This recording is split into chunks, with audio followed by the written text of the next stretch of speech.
बहनों और भाइयों नमस्ते। दोस्तों, आज मेरे पास एक बार फिर ये मुद्दा है कि आधे लोग शहर छोड़कर चले गए।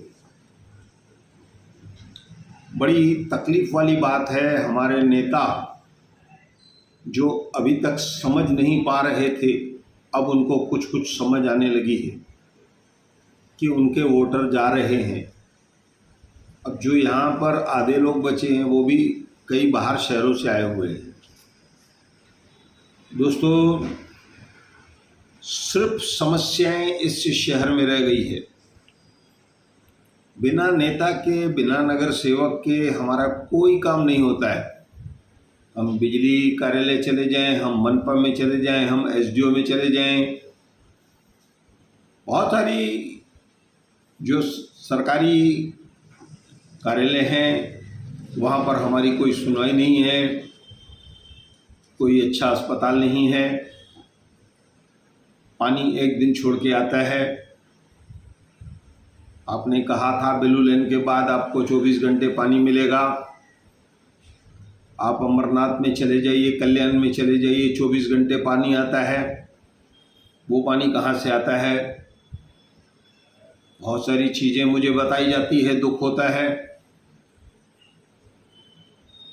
अब लाइट पानी की तो बहुत बड़ी समस्या है। शहर में लाइट कई बार बंद हो जाती है। क्यों बंद होती है? दूसरे शहरों में नहीं होती, हमारे पास क्यों बंद होती है? पानी हमारे पास नहीं आता है। अब बात करेंगे ज़मीनों के, ब्लॉकों के, बिल्डिंगों के, फ्लैट के रेट के बारे में। दोस्तों, मैं कभी भी कोई भी न्यूज़ जो पढ़ता हूँ ना, वो एक आध व्यक्ति से पूछकर नहीं पढ़ता हूँ। मैं बहुत सारे लोगों से पूछता हूँ, मैं बहुत घूमता हूँ और सही जानकारी जो मुझे होती है वह मैं आपको दे रहा हूँ। सबसे पहले मुझे अगर ये कोई बता दे कि 77 लाख रुपए में उसने एक फ्लैट खरीदा है, इमारत में 5 फ्लैट हैं, पांचों में लोग रहने आ गए 5 साल से, अब उस बिल्डिंग पर केस हो जाए तो जिसने 75 लाख रुपए दिए उसकी हालत क्या होगी? मुझे बताइए आप, कि ज़मीन आपकी नहीं। और बहुत सारे लोगों ने राजा गेमनानी के घर के बाजू में जो इमारत में पैसे फंसाए हैं वहाँ भी स्टे आ गया है। उसको बड़ी तकलीफ वाली बात है। तो इन सब झंझटों में लोग पढ़ना नहीं चाहते हैं। यहाँ पर मैं आपको फिर एक बार जानकारी दूंगा और मैं इस मुद्दे को आगे कल परसों आपको हमारे भाई के साथ जा कर के वहाँ की ज़मीन में आपको दिखाऊंगा कि जो दशहरा मैदान की आपने सन्नत निकाल ली है, कल को वो सन्नत अगर फर्जी पाई गई, जहाँ जहाँ पर बिल्डिंगों पर वह सन्नत लगेगी तो वो बिल्डिंग बेकार हो जाएगी। ये तय समझो आप, ये विवाद होगा। अब दूसरी बात मैं आपको बता दूं कि हमारे शहर में बिल्डिंगों, ज़मीनों, घरों की कीमत 1 रुपए से घटकर 60 पैसे हो गई है। ये हमारी हालत है, क्योंकि इस शहर के नक्शे को बिगाड़ दिया गया है। मैं बताता हूँ आपको, कल्याण में जो चीज़ 600 रुपये, 1000 रुपये फुट की थी, आज वह 3-4 हज़ार रुपये फुट की हो गई है।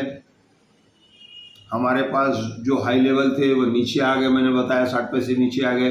अब ये बिल्डर की जानकारी है मेरे पास, कोई खरीदार नहीं है। क्यों खरीदेगा? क्यों फंसेगा आपके पास? कहीं न कहीं आप लोग गड़बड़ी करते हो। या तो ग्राउंड में फ्लैट बना दोगे या टेरेस हड़प लोगे। टेरेस मेरी है, ऐसा हुआ है ना, पार्किंग मेरी है।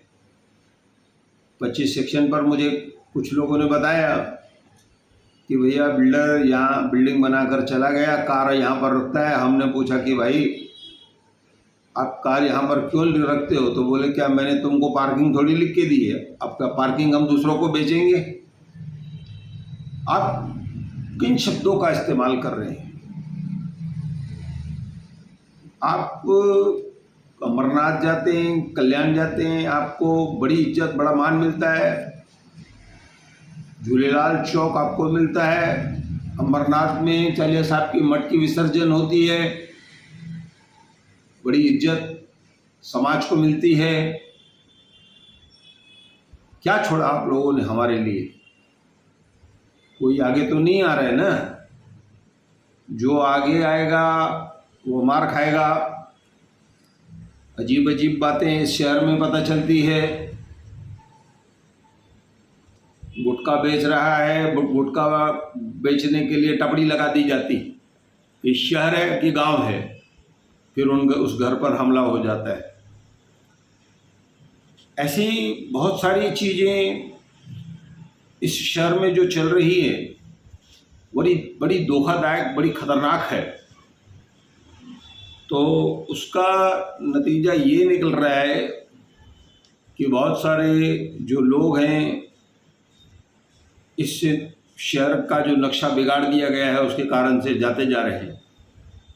कल मेरे एक मित्र ने बताया कि मैं जिस बैरेक में रहता था, स्वामी शांति प्रकाश आश्रम के सामने, मंदिरों में भी लोग आना कम हो गए जिनके नामधारी हैं। हफ्ते में एक दिन आते, जो बाजू बाजू में रहते थे आते थे। बोले मैं आखिरी आदमी था उस बैरेक से उठा। क्यों उठे मैंने पूछा। बोले 10 घरों में से 9 घरों में कारखाने चल रहे हैं, जो यूपी बिहार के लोग आ गए हैं। मैं यहाँ तो बाला साहब ठाकरे का समर्थन करना चाहूँगा, राज ठाकरे का समर्थन करना चाहूँगा कि भैया आपने हमारा शहर खाली करवा दिया।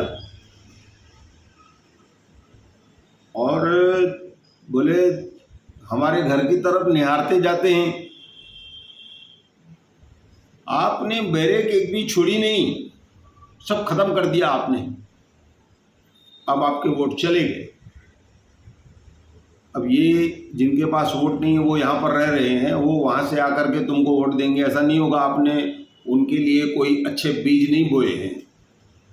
तो कुल मिलाकर शहर की ये हालत है। आप उसको समझो, आप उसको परखो, लोगों से पूछो कि मेरी बात में कितनी सच्चाई है या मैं झूठ बोल रहा हूँ। दूसरी तरफ इस शहर का व्यापार भी ख़त्म होता जा रहा है। ये जो यूपी बिहार वाले आए, अब वो लोग खुद डायरेक्ट जो व्यापारी हैं बाहर के, उनको माल बना कर देते हैं और वहीं पर थैलियाँ उनको डायरेक्ट बना कर देते हैं और आप लोग आज खाली बैठे हैं। कुल मिलाकर ये शहर की स्थिति है। मेरा वीडियो बड़ा हो जाता है, मैं उसके लिए क्षमा चाहता हूं, लेकिन मैं आपको पूरी जानकारी देना चाहता हूं, इसलिए मैंने आपको बताया। ऐसा कहकर मैं धन्यवाद कहता हूं और मुझे फिर जो जानकारी मिलेगी वह मैं आपको दिखाऊंगा और मैं दशहरा मैदान के चित्र भी आपको बहुत जल्दी दिखाऊंगा।